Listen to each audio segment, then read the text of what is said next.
প্রিয় পঞ্চম শ্রেণীর শিক্ষার্থী বন্ধুরা, তোমাদের সকলকে স্বাগত জানাই আমার ইউটিউব চ্যানেলে।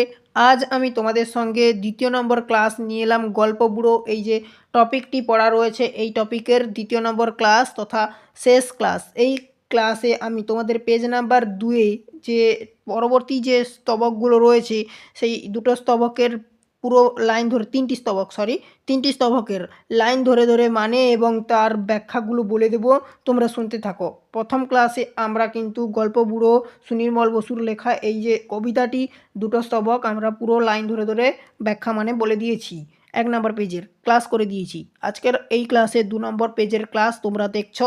চ্যানেলে নতুন থাকলে সাবস্ক্রাইব করো, বেল আইকন অপশনে সেভ রাখো।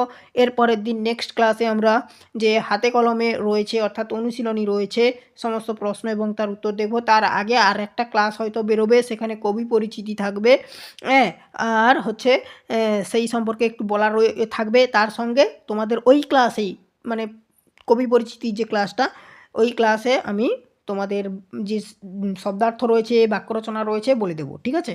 তো চ্যানেলে নতুন থাকলে সাবস্ক্রাইব করো, বেল আইকন অপশনে সেভ রাখো। চলো শুরু করছি আজকের ক্লাস। সেকেন্ড পেজের লাইন ধরে ধরে প্রত্যেকটি লাইনের মানে এবং আমি বলে দিচ্ছি, শুনে নাও তোমরা।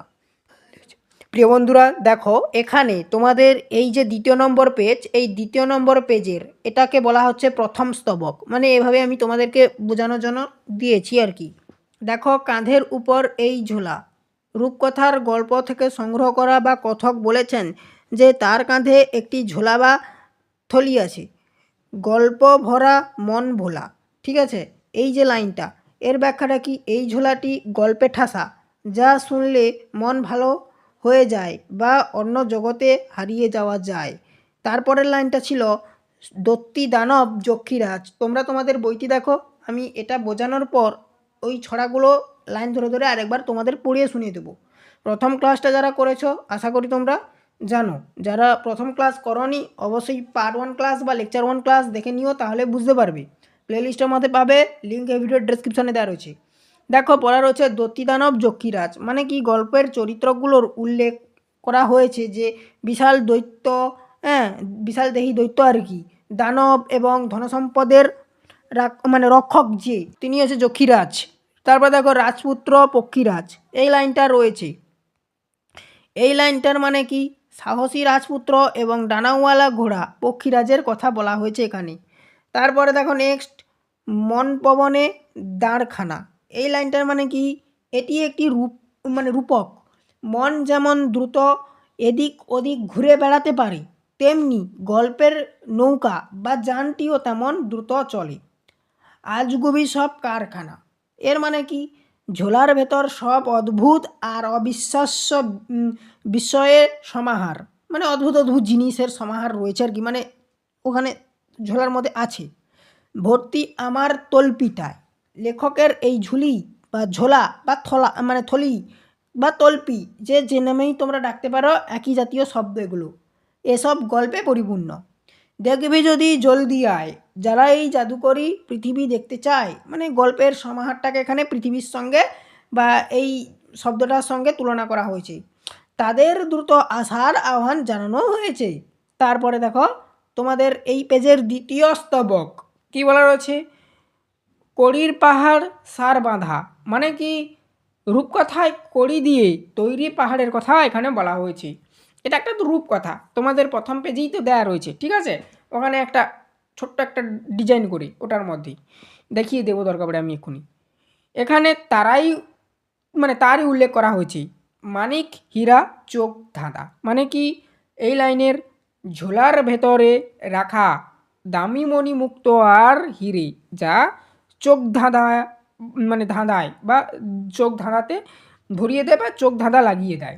সোনার কাঠি কলমে, মানে কি, রূপকথার সেই বিখ্যাত সোনার কাঠি, যা ছোঁয়ালে ঘুমন্ত রাজকন্যা জেগে ওঠে। ঠিক আছে, কলমলে বলতে এখানে উজ্জ্বলতার কথা বলা হয়েছে। এই যে সোনার কাঠিটা, সেটার উজ্জ্বলতার কথা বলা হয়েছে, নড়াচড়াকে বোঝানো হয়েছে কলমলে শব্দ দ্বারা। ময়নামতি টলমলি, এটি সম্ভবত কোনো মায়াবী নদী বা দিঘির নাম, যার জল টলমল পরিষ্কার। ঠিক আছে, তেপান্তরের মাঠখানা, এই লাইনের মানে কি, রূপকথার সেই বিশাল মাঠ যা পার হওয়া প্রায় সম্ভব। তারপরের লাইন ছিল দেখো, হট্টমেলার হাটখানা।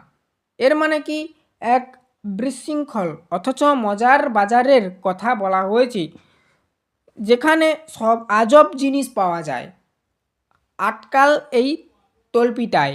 এর মানে কি, বিশাল পৃথিবীর আর অদ্ভুত বিষয় লেখকের এই ছোট্ট ঝোলার মধ্যে ধরা আছে। আবারও শিশুদের বা পাঠকদের কৌতূহল বাড়িয়ে দ্রুত আসার আমন্ত্রণ জানাচ্ছে। ঠিক আছে, গল্প পুরো। তৃতীয় স্তবক তোমাদের এখানে দেখো এই লাইনগুলোর ব্যাখ্যা। কেশবতী নন্দিনী, এই থলেতে বন্দিনী, সুন্দর চুলের অধিকারী রাজকন্যাকে এখানে কেশবতী বলা হয়েছে। এই গল্পের থলের ভিতরই আছেন গল্পের রূপক হিসাবে। দেখো, শীতের প্রখর প্রত্যুষে, এই লাইনের ব্যাখ্যাটা দেখে নাও বা মানেটা দেখে নাও। শীতকালের খুব ভোরে বা খুব সকালে আসবে না যে শত্রু সেই, যে এই গল্পের ডাক শুনে আসবে না তাকে রসিকতা করে শত্রু বলা হয়েছে। কারণ তাকে রসিকতা করে শত্রু বলা হয়েছে কারণ সে এই আনন্দের ভাগ নিতে চাইছে না। ভাঙবো তাদের মূর্খতা। দেখো, এখানে এই লাইনের মানে কি, যারা রূপকথার গুরুত্ব বোঝে না তাদের ভুল বা অজ্ঞাত লেখক ভাঙিয়ে দেবেন, মানে ভুলটা ভাঙিয়ে দেবেন। বলবো না কো রূপকথা, এর মানে কি, যারা সময় মতো আসবে না বা অবজ্ঞা করবে তাদের লেখক আর এই চমৎকার রূপকথা শোনাবেন না। আচ্ছা, সবশেষে তোমাদের পূর্ণ যে কবিতাটা, মানে পুরো কবিতাটা তার সারসংক্ষেপটা দেখে নাও। এই কবিতাটি মূলত শিশুদের কল্পনাপ্রবণ মনকে নাড়া দেওয়ার জন্য লেখা, মানে তোমাদের মনকে নাড়া দেওয়ার জন্য লেখা। লেখক তার রূপকথার ঝুলি খুলে বসেছেন এবং সবাইকে সেই মায়াবী জগতের আমন্ত্রণ জানাচ্ছেন। হ্যাঁ, এবং সেখানে অসম্ভব সবকিছুই সম্ভব। আচ্ছা, তোমাদের পুরো কবিতাটা দেখে নাও। এটাই হচ্ছে তোমাদের 2 নম্বর পেজ। এই 2 নম্বর পেজে দেখো, কাঁধের উপর এই ঝোলা গল্প ভরা মন ভোলা। এখানে দেখো, দত্তি দানব যক্ষীরাজ, রাজপুত্তুর পক্ষীরাজ, মন পাবনের দাঁড়খানা, আজগুবি সব কারখানা, ভর্তি আমার তলবিটায় দেখবি যদি জলদি আয়। এই লাইনটার বা এই স্তবকগুলোর মানে হচ্ছে এখানে এগুলোই আমি বলে দিয়েছিলাম যেটা। তারপরে স্তবকটা ছিল, এটা হচ্ছে তোমাদের 2য় স্তবক এই পেজের। কড়ির পাহাড় সার বাঁধা, মানিক হীরা চোখ ধাঁধা, সোনার কাঠি ঝলমলে, ময়নামতি টলমলে, তেপান্তরের মাঠখানা, হট্টমেলার হাটখানা, আটকাল এই তল্পিটায় দেখবি যদি জলদি আয়। 3 নম্বর যে স্তবক এই পেজের তথা শেষ স্তবক, দেখো কি বলা রয়েছে, কেশবতী নন্দিনী এই থলেতে বন্দিনী। তারপরে দেখো বলা রয়েছে, শীতের প্রখর প্রত্যুষে আসবে না যে শত্রু সে, ভাঙবো তাদের মূর্খতা, বলবো না কো রূপকথা। এই ছিল টোটাল তোমাদের এই পেজের ইন্টার ক্লাস। এর পরের দিন আমরা এই পেজের কবি পরিচিতি সম্পর্কে দেখব।